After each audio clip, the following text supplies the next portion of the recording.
Good evening. I'm Heidi Schultz, President of the League of Women Voters of Eastern Carver County. On behalf of the League of Women Voters, I would like to welcome you to the Minnesota Senate District 17 Candidate Forum. We thank the candidates and the audience for attending tonight, and our online audience as well for viewing. Sponsorship of this forum is a public service providing you with an opportunity to hear the candidates discuss important issues face to face. The views expressed here tonight are those of the candidates and not those of the League of Women Voters. Sponsorship of this forum is not an endorsement by the League of Women Voters for any particular candidate. The League of Women Voters of Eastern Carver County has a long-standing history in our community of providing unbiased candidate and issue information that is widely used for Minnesota voters, regardless of political beliefs. The League does not support or oppose a political party or a candidate for office. The League of Women Voters posts complete, unedited recordings of the forums. Editing is authorized for official media reporting. Excerpts or edited clips of candidate forums may not be used for partisan or for political purposes. There is never enough time to cover all of the issues. If you feel that your question was not addressed, please contact the candidate directly after the forum. And now I would like to introduce our moderator, Laura Helmer. She is a certified moderator and the president of the League of Women Voters Minnesota and is not a voter in Senate District 17. Thank you. Thank you, Heidi, and welcome to everyone this evening. All candidates for Minnesota Senator District 17 were invited to participate this evening, and tonight we have with us candidates Glenn Grunhagen and Chad Chimperly. Each candidate will be given 1.5 minutes for their opening statement and 1.5 minutes for a closing statement. Opening statements will be given in alphabetical order. The order of answering questions and closing statements at League forums is rotated. Candidates generally will have up to 1.5 minutes to respond to the questions. Depending on the complexity of the question, I may announce more or less time per question. Please note our timekeepers who have a 30-second and then a 15-second sign. They also have a stop sign, or will call time to be sure each candidate has the full time allotted. We hope that questions will be submitted by the audience tonight.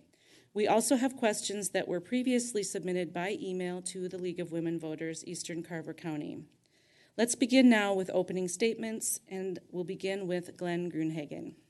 Well, thank you, and thanks for the League of Women Voters hosting this.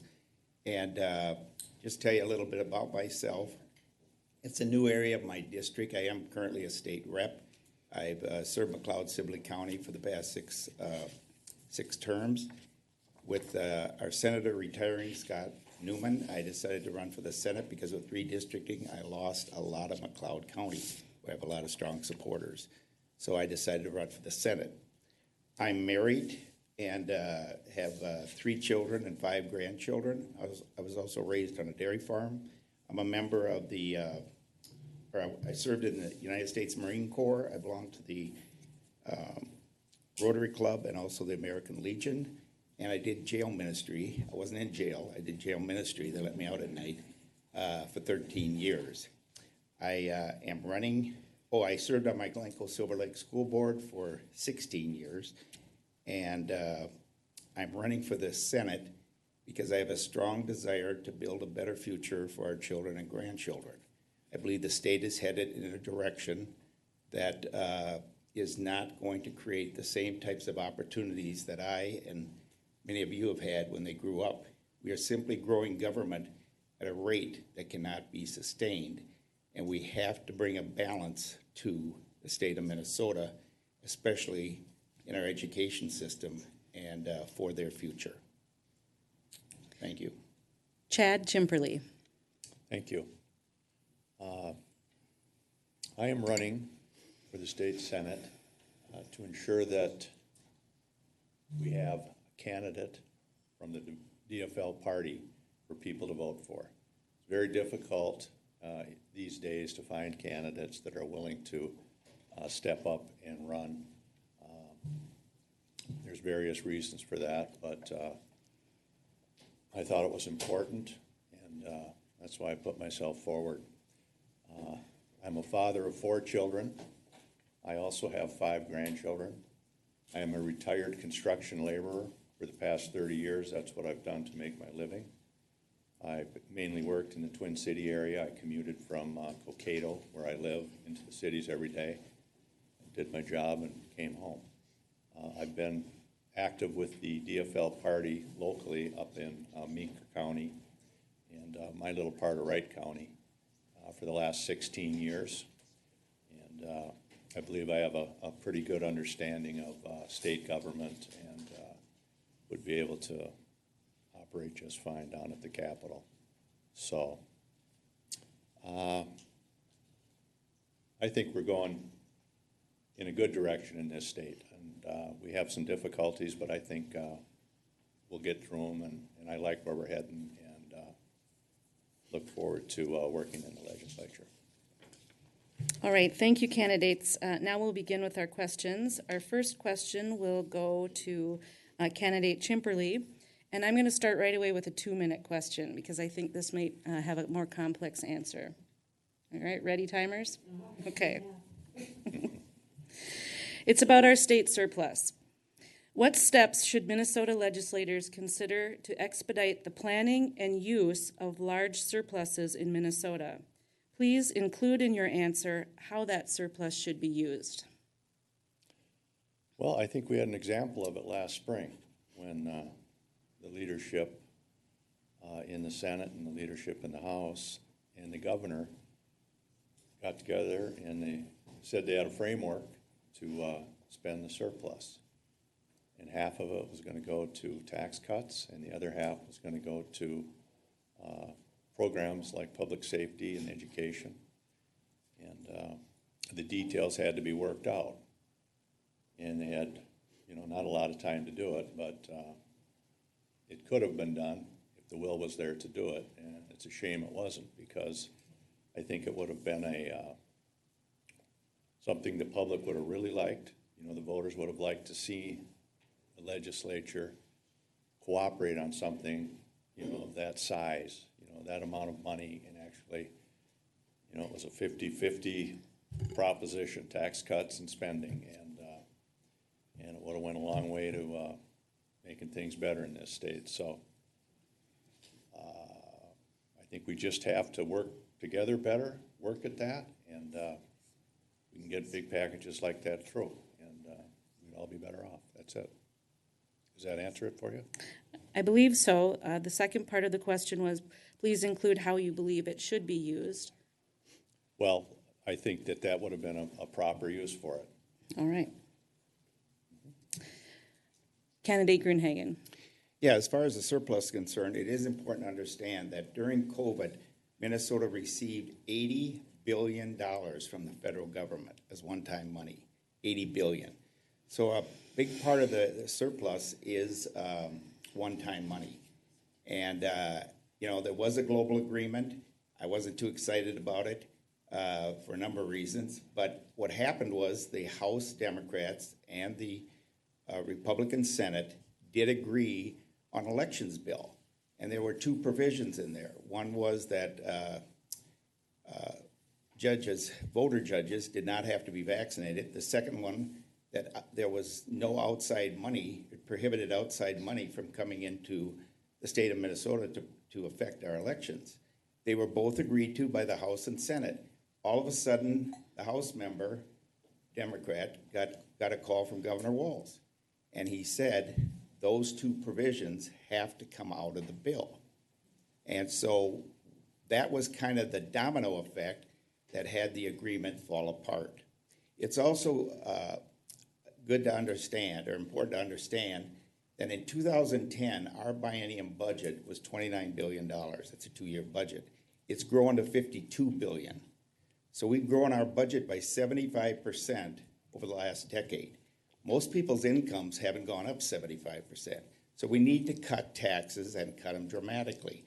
We did have a study by Center for the American Experiment that showed that we're losing our successful people. They're leaving the state because of our tax and regulatory system, and we're drawing in the dependent. That's a bad formula.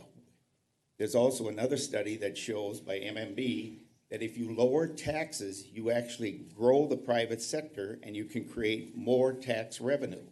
So we're going the wrong direction as far as our tax structure. We're one of the highest in the nation. Thank you. All right, the next question will go to candidate Grunhagen first. What would you do as a state legislator to address the increasing inflation issue?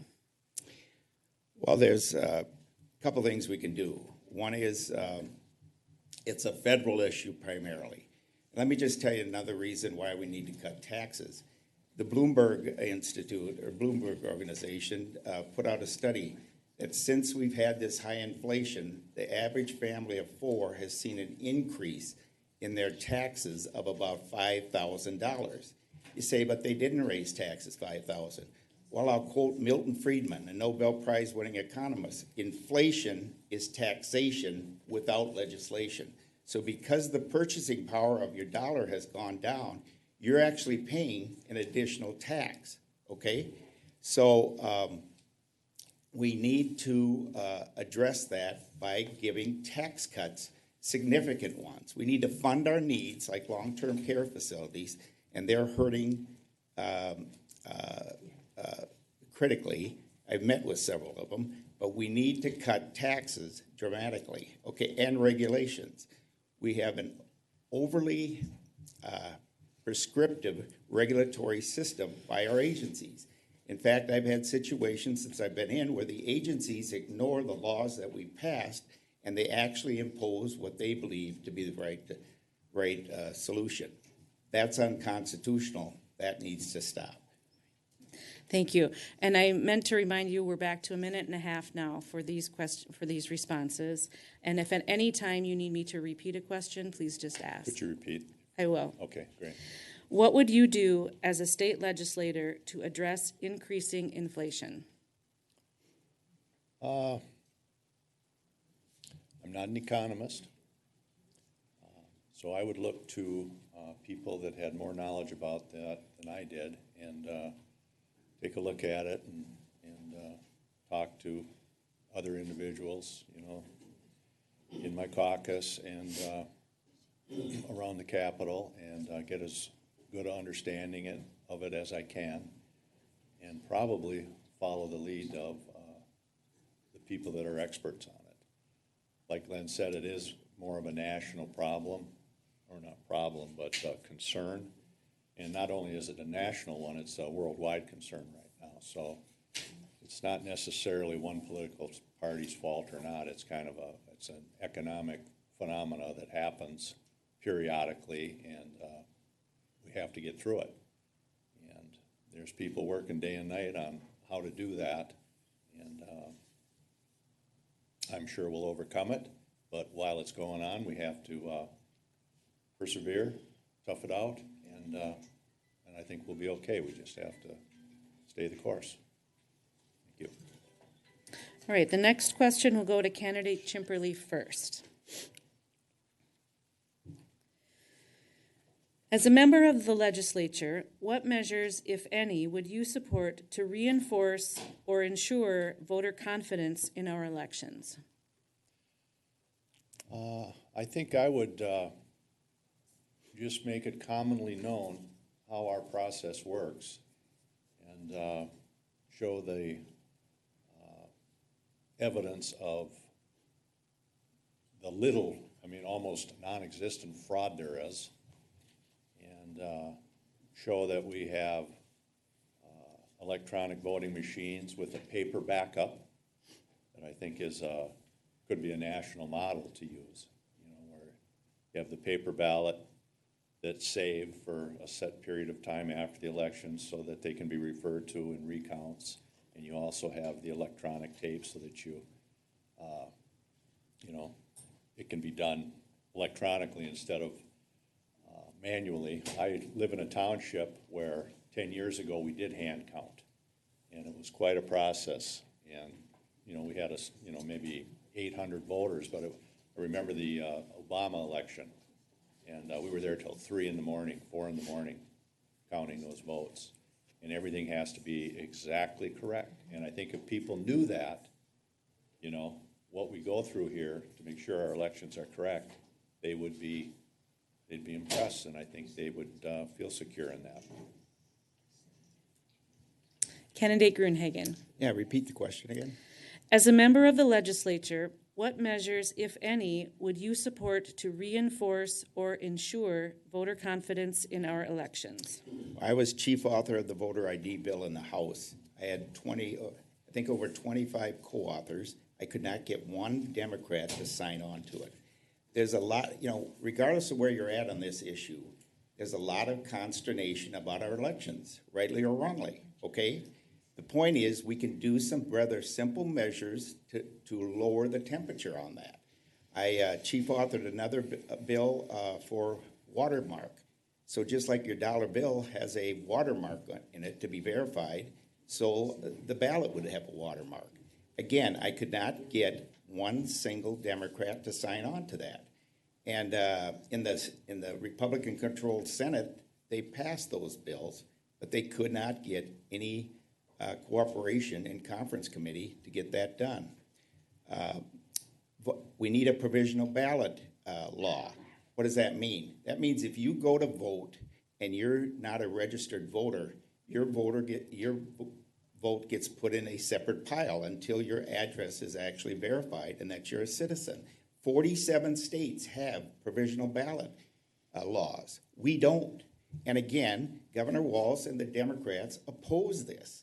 Why are they opposing it when we have a lot of concern about the validity of our votes, when these relatively simple matters, which other states have passed, could be put in place to lower the temperature on this? Again, regardless of which side you're on, you should support these measures. Thank you. Thank you.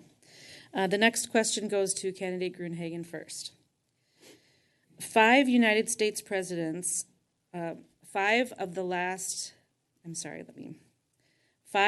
presidents lost the popular vote but were still chosen for the office, 2 of them since 2020. Would you vote to support the National Popular Vote Compact, which would choose our United States president based upon the popular vote, not with the Electoral College vote? Why or why not? I have opposed it strongly. The reason is what the Electoral College does, it gives, you look at North Dakota, they have 1 congressman, but they have 2 senators, okay, down at the federal level.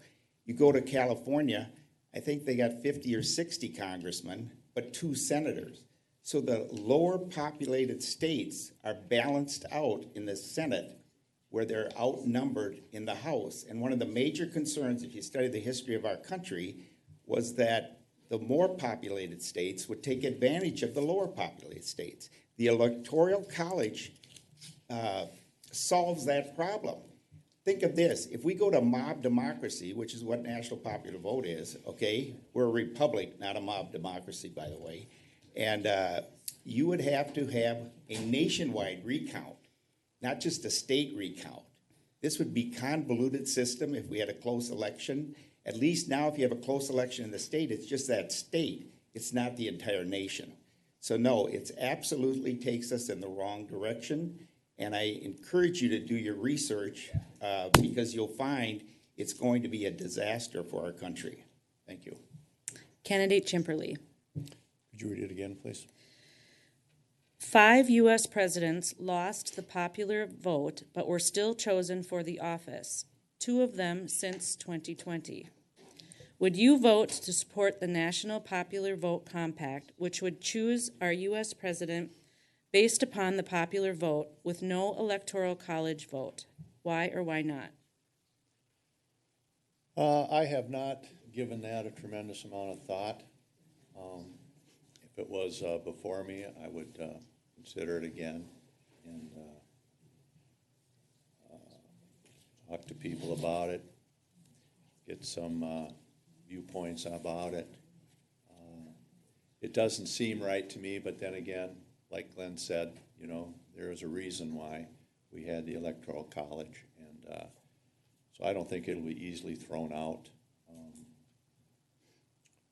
It'll take some, discussion and people talking about it and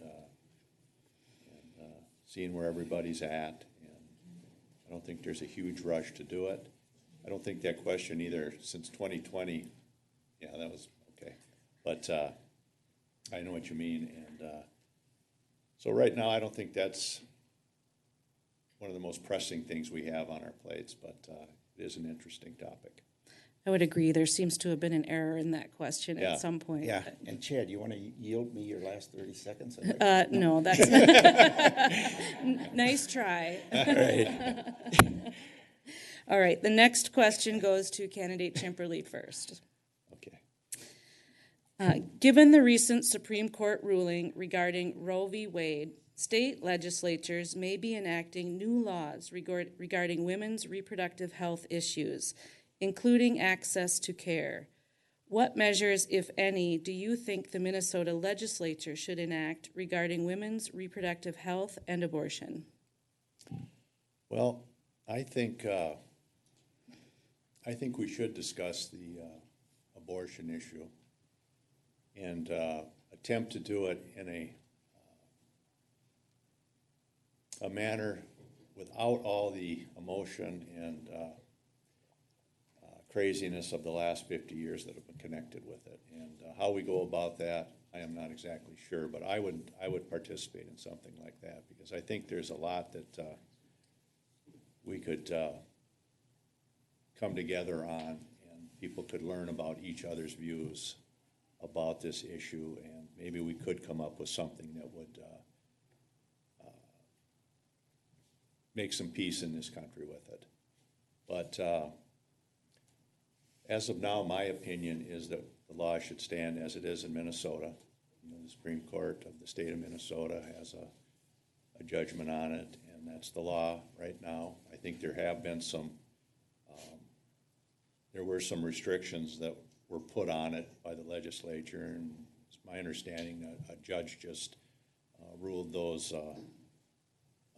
compatible with the law, and so it's back to where it was. And I just think we really have to get over our rambunctiousness about this and just settle down and really talk to each other and figure it out. Candidate Grunhagen. Well, thank you. Yeah, I'm pro-life except for 3 exceptions: life of the mother, rape and incest. But you know, Chad referred to it. A judge struck down 5 laws. One of them was that minors need to have their parents informed before they have an abortion. Seems pretty reasonable. It passed on a bipartisan basis, and the governor signed it. Another was that a doctor had to perform the abortion, okay? Another one was a 24-hour waiting period, all right?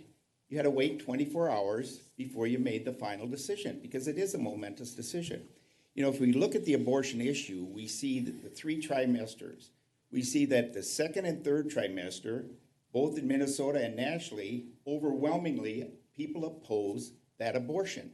And yet in Minnesota, Keith Ellison, our AG, refused to appeal those rulings, and you can have an abortion right up to the 9th month where it's going to be born. Think about that, ladies, okay? So in Europe, they limit abortions, I think, to 15 weeks, most of the countries. It's a live human being, all right? And the other thing women have to understand, pornography and abortion sends the wrong message to men. It says to sexually exploit you and to leave you with the consequences. If you want to make a difference, start fighting pornography that objectifies you and stop and oppose abortion. Thank you. The next question will go to candidate Grunhagen first. What actions, if any, would you propose to create a positive police presence in Minnesota communities?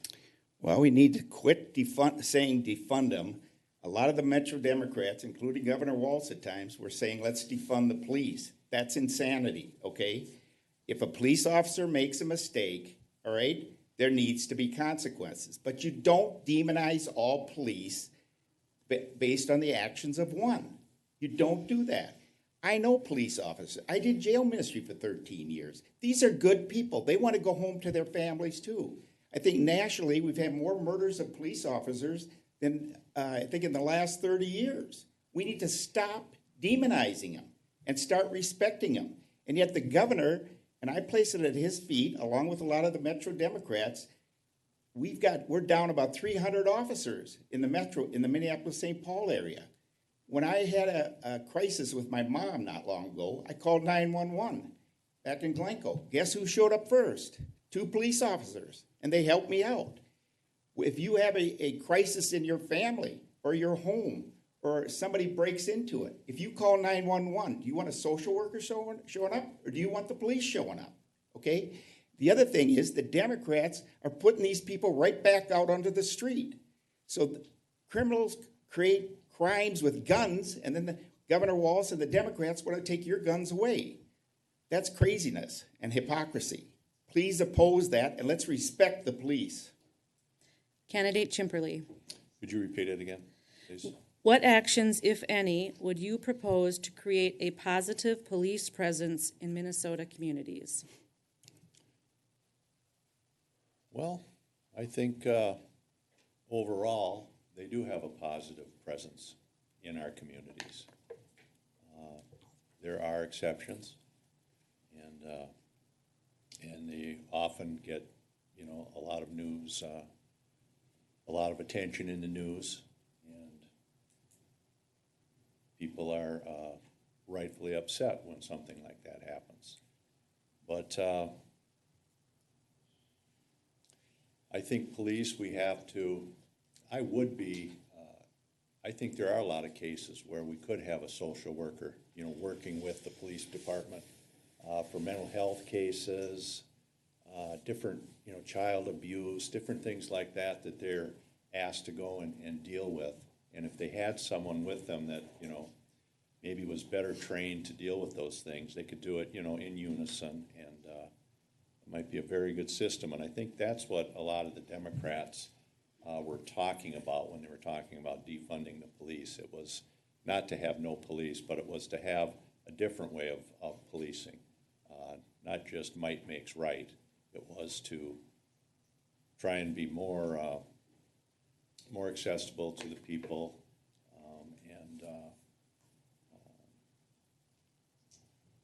yeah, I guess that's it. Thank you.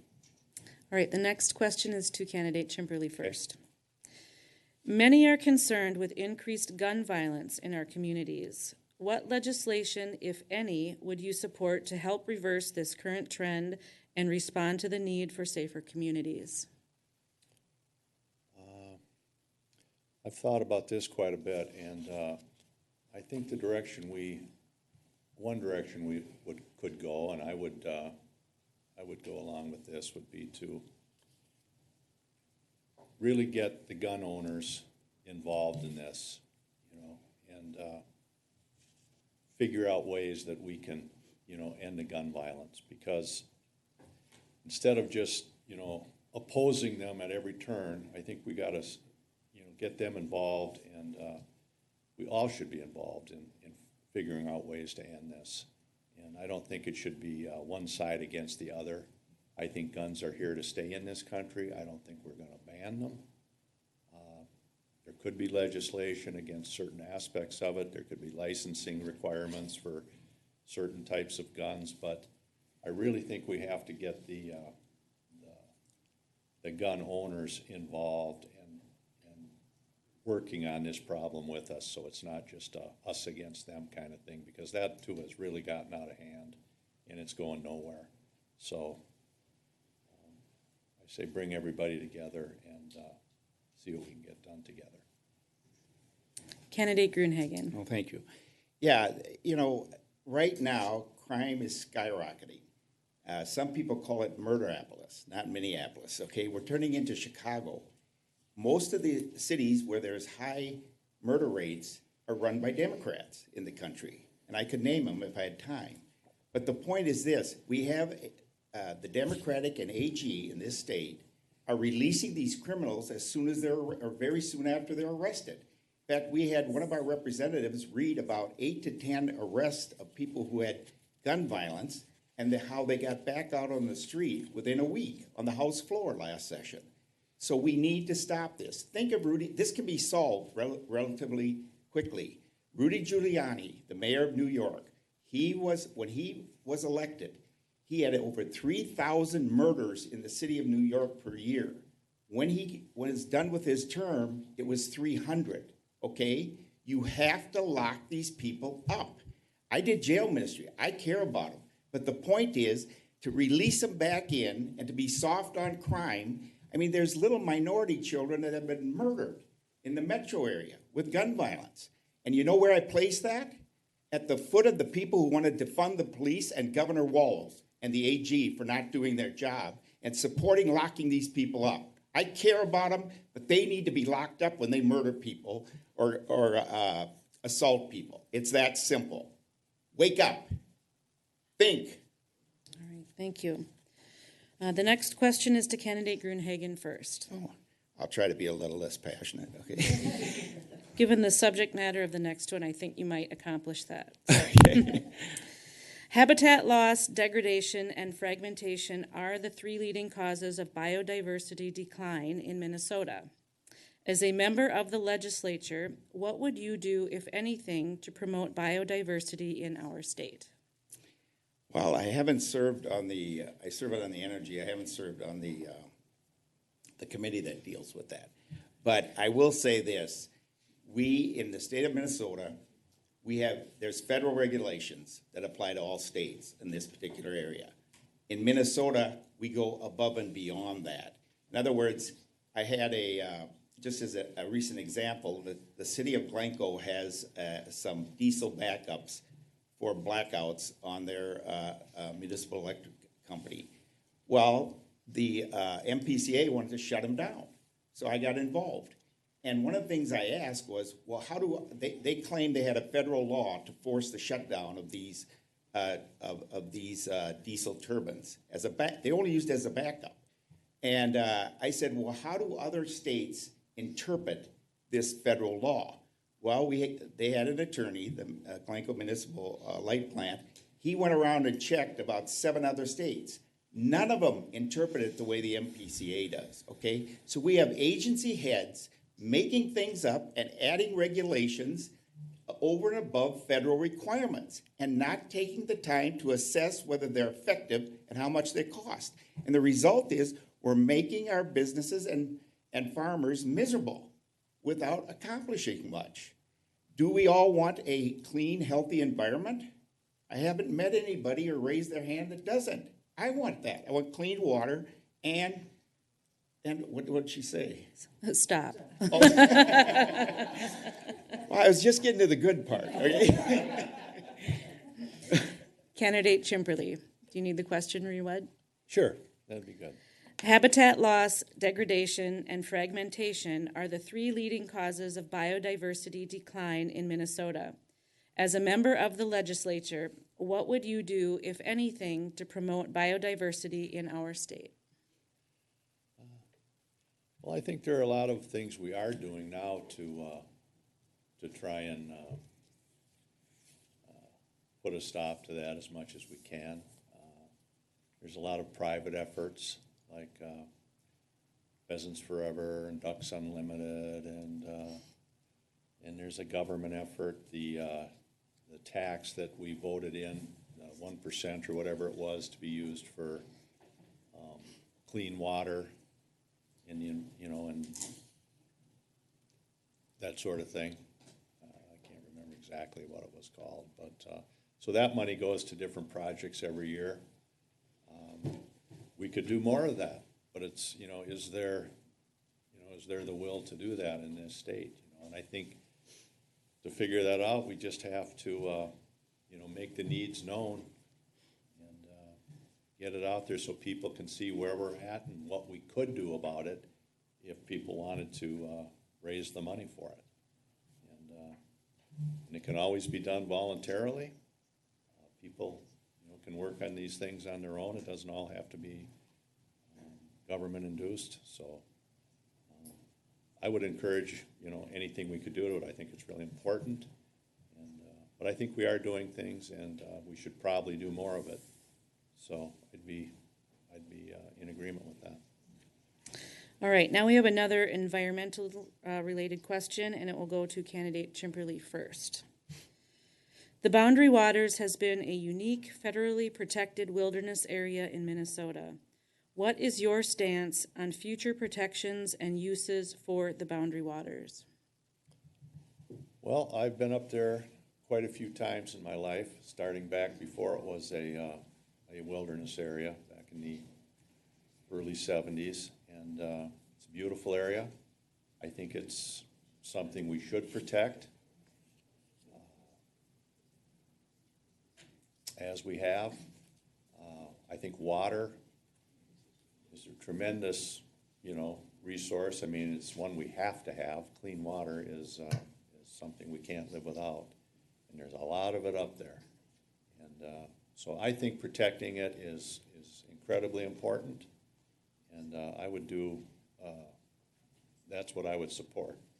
If mining or those types of things can be done up there where it can be proven that it won't affect the watershed up there, well, I would take a look at supporting that too. But until we can actually be certain that we won't be affecting the water, I would say hold off on it and wait for a time when we can ensure that we can keep the boundary water safe and usable for everybody. It's a national treasure, not just a Minnesota treasure. Candidate Gruenhagen. Well, thank you. Yeah, I support protecting the boundary waters, okay? It is a national treasure and a state treasure. However, we do need to support mining, okay? It's one of the ways to grow wealth. Now, a few years ago, if you do your research, the University of Minnesota Geological Department estimated the value of minerals in northern Minnesota. Silver, palladium, I could go on. But the point is, you know what their minimum estimate was in northern Minnesota? $2 trillion, not billion, $1 trillion of minerals in the state of Minnesota. We are one of the wealthiest states in the nation. And a lot of those minerals are used in computers and modern technology. And we can't get at it because we have overly stringent environmental laws that actually take us backwards. The other thing I learned from my Democratic colleagues up on the Iron Range, you know that when iron ore mining and logging was going up in northern Minnesota, there were more millionaires per capita in northern Minnesota than any place else in the United States, okay? Think about that. There is a boom time up there, all right? And I learned that from my Democratic colleagues. One other thing I learned from my Democratic colleagues, why we owe them, we'd all be speaking German if it wasn't for the iron ore mining and they built the tanks and the artillery to win World War II. And they built our capital with iron ore taxes, by the way, one of the nicest in the nation.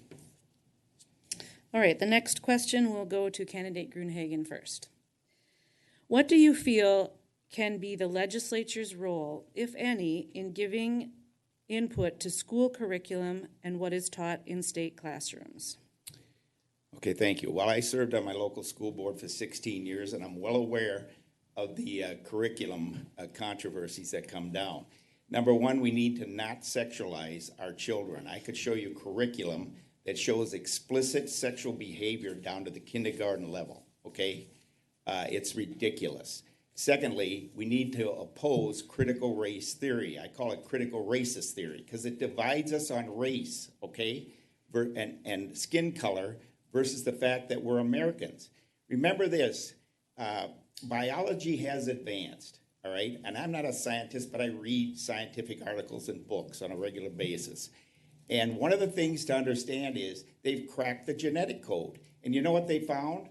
There's no natural selection gene to turn one animal into the next. So the whole idea of races is based on a false premises. Now, we're different ethnic groups, okay?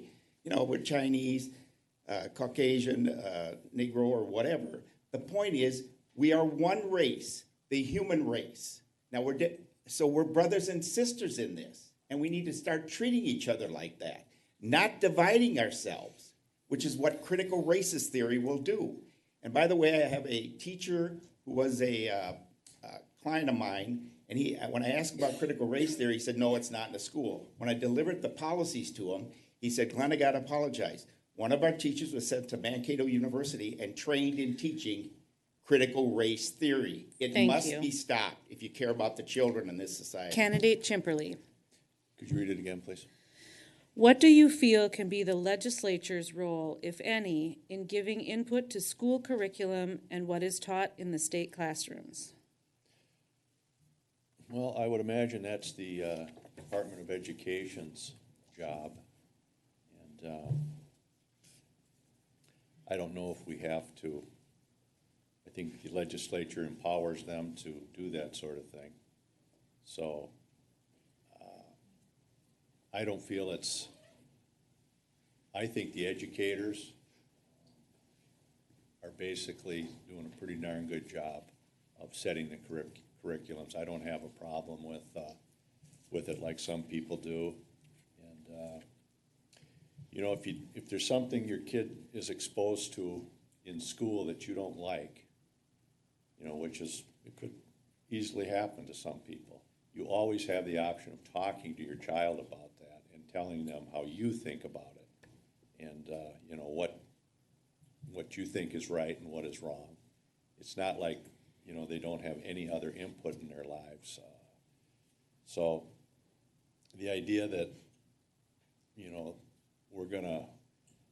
everybody has different opinions. We can't have, you know, 150 different curriculums going in the school because somebody's afraid their child is going to get the wrong message. I think we just have to be good parents and talk to our children about what they learn, and if something upsets them, you know, work through it with them, and I think we'll just be fine if we do that.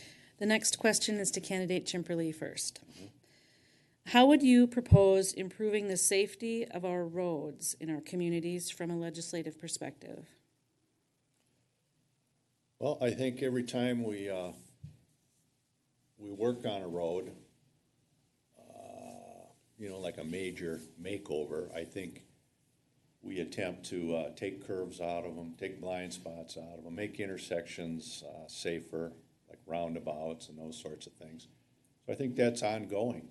And I'm sure the Department of Transportation has that, you know, as one of their priorities. And I think the only thing that would slow it down would be the funding of, you know, road maintenance and improvements. So as that funding comes in and they work on these roads, I think they're always concerned about safety and doing making them more so. So it's just a matter of getting the money to work on the roads and make them better as we go on. That's it. Candidate Gruenhagen. Read the question one more time. How would you propose improving the safety of roads in our communities from a legislative perspective? Well, I worked on getting the funding to turn 212 into 4 lanes for 9 years, okay? They've been working on it since the 50s and 60s. There's been terrible accidents on there, and we did, you'll see the opening of Chaska to Cologne this fall. In 2024, they're going to start on 4 lanes from Cologne to Norwood. We've secured $56 million currently to complete that 4 lanes from Cologne to Chaska. The Met Council actually did something good, which I am not a fan of them. In fact, I'd put them in the unemployment line if I could. They approved an overpass at the Bungards intersection. For those of you familiar with that, people have been killed and maimed at that intersection. We have farm equipment that cannot get across that intersection during certain times of the year. So that that put us $20 million short. So we got $56 million. We need another $20 million. And if we stop building these boondoggle light rails, where we now, the Southwest Light Rail, we're spending according to our fiscal staff, we're spending $3,000 per inch, and they're short another $500 million. This is insanity. If we quit building this stuff, 4 buses, we'd have plenty of money to do our roads and bridges decent. Don't support that stuff. It's ridiculous. The criminals ride it and the drug users. Thanks. All right. The next question will go to you first, Candidate Gruenhagen. Hopefully it's about light rail. It's not. Oh. Obesity, chronic diseases like diabetes, and heart disease are at all-time highs. Exercise helps people reduce stress and maintain health. what, if anything, can you as a senator do to promote nutrition and healthy choices for Minnesota? Well, I do think that having served on the school board, we need to have a healthy lunch for the children and also educate them on that as much as possible. It is a medical situation, and a lot of people in that circumstance do seek help either from weight loss clinics, medical professionals, or someone like that. It is, with the aging population, it is turning into a certain level of crisis, and it does need to be addressed. I don't know if government's the best one to do it. I think government can send directives, not funding, to people to address this, but really it's a local issue that people need to prioritize. If your city councils, county commissioners, and your school start prioritizing, I think you'll get the message out there.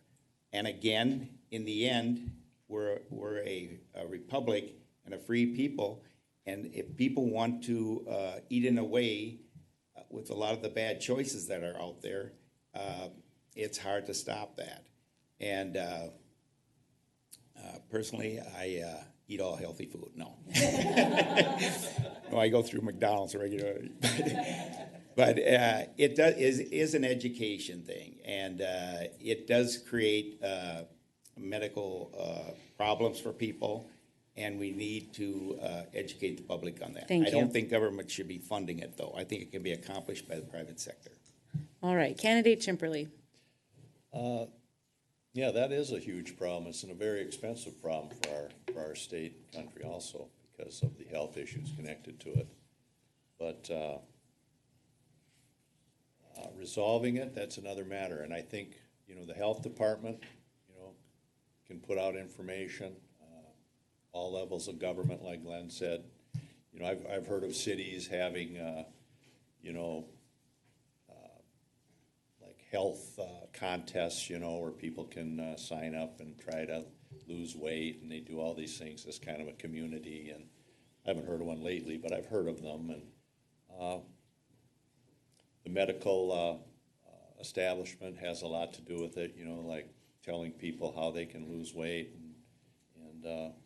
what a healthy weight is and what exercise can do for you. But in the end, it is a individual thing, and it's very difficult in our culture because our problem for most of us is having too many food choices and too much access to food. And so I'm not sure what will happen with it. It's an interesting question, though. All right, we have time for one last question, and then we'll have our closing statements. And this goes to candidate Chimperly first. As a legislator, you should represent everyone in your district, even people with opposing political views. How will you communicate with and represent all people in your 4 years?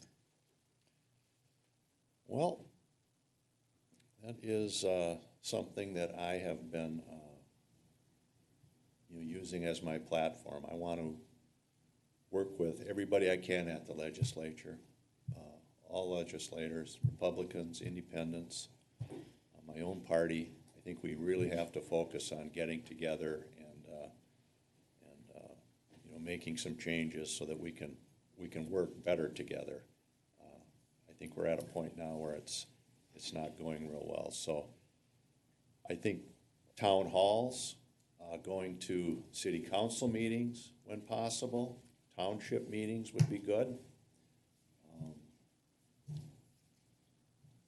A lot of those things where people can contact you, public events, where you can listen to what they have to say, and that would be very helpful because that's who you should be, representing and doing what they want you to do, not necessarily what I personally want to see happen.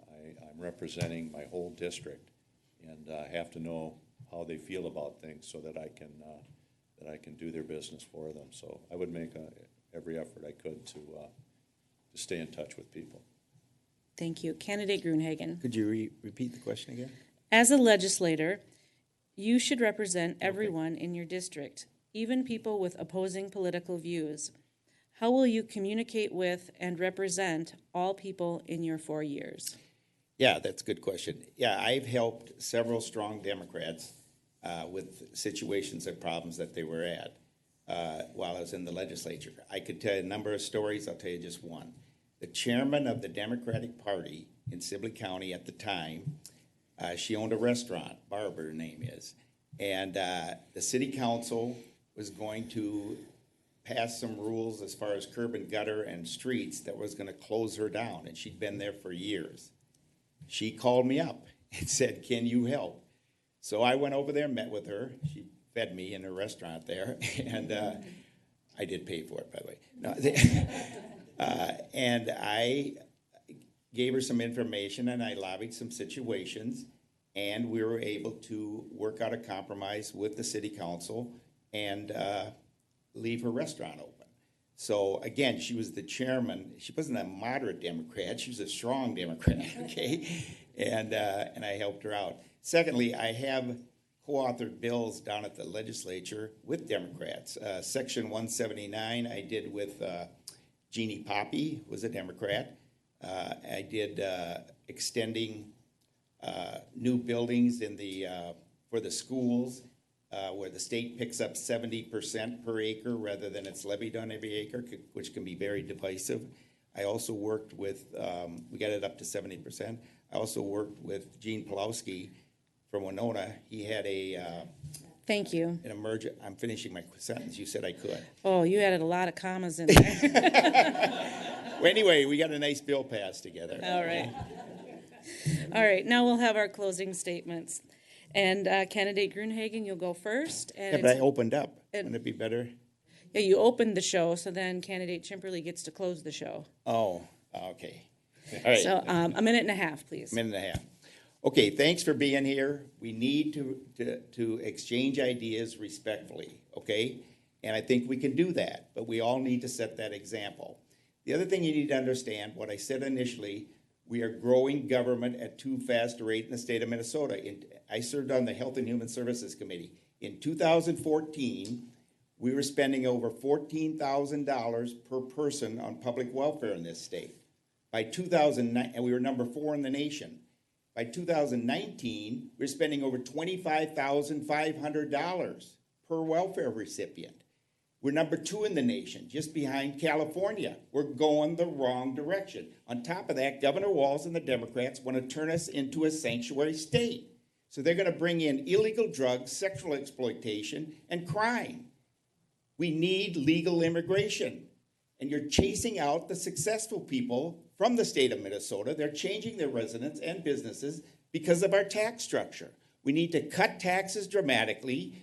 Minnesota Management and Budget did do a study. If you get more competitive on your tax and regulatory system, you're going to grow the private sector. And guess what's going to happen? You're going to have more tax revenue. So to increase tax revenue, you actually have to cut taxes and be competitive. You don't get less, you get more. That's not my opinion, that's MMB. So again, think this through, ladies and gentlemen. Your opportunities for your children and grandchildren are at stake if we keep going down this socialistic path, which unfortunately Governor Walz and the Democrats want to take us down. Thank you. All right, candidate Chimperly. Well, I think this is a great state to live in, and I think we're doing really well in many, many areas, and we have for a long time. Our quality of life here is one of the best in the country, and there's reasons for that. And I think to continue that, we have to keep talking, keep working together. We have a lot of smart people in this state. We have to listen to them. We have to get them to help us work through a lot of these difficulties, and we can do it. But we have to come together as a people. I mean, we all have our different ideas, but in the end, we have to work together and come to some agreements on things. We can't just be, rural and urban. We can't be, young and old. We have to try to work together And I think we'll do it. It's at a low point right now, but I got a feeling it's gonna start getting better in Minnesota. And if I'm elected, I would work along those lines and keep Minnesota as great as it is. Thank you. Thank you, candidates.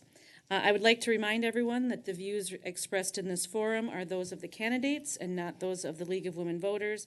Sponsorship of this forum is not an endorsement of any candidate by the League of Women Voters, Eastern Carver County.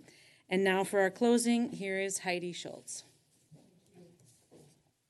League of Women Voters would like to thank everyone for coming out tonight. We would like to thank our online audience for viewing, and we would especially like to thank our candidates for being a part of the democratic process and for being willing to serve our community. Finally, we'd like to thank our facility hosts and the members of our volunteering staff here tonight. The League studies issues that are important to our members and to the health of our communities. If you are interested in finding out more about what we do and how you can make a difference, please pick up a membership brochure at the registration table, or you can visit us at lwvmn.org. Membership is open to people of all ages, 16 and older. Individual, household, and student memberships are available. You can find out more information about candidates and about voting at minnesotavotes.gov and vote411.org. This forum has been recorded, and the link will be available on the League of Women Voters Eastern Carver County Facebook page, Instagram, and Twitter. So for now, good night. Thank you all for coming, and remember to vote on November 8th. Thank you. Thank you.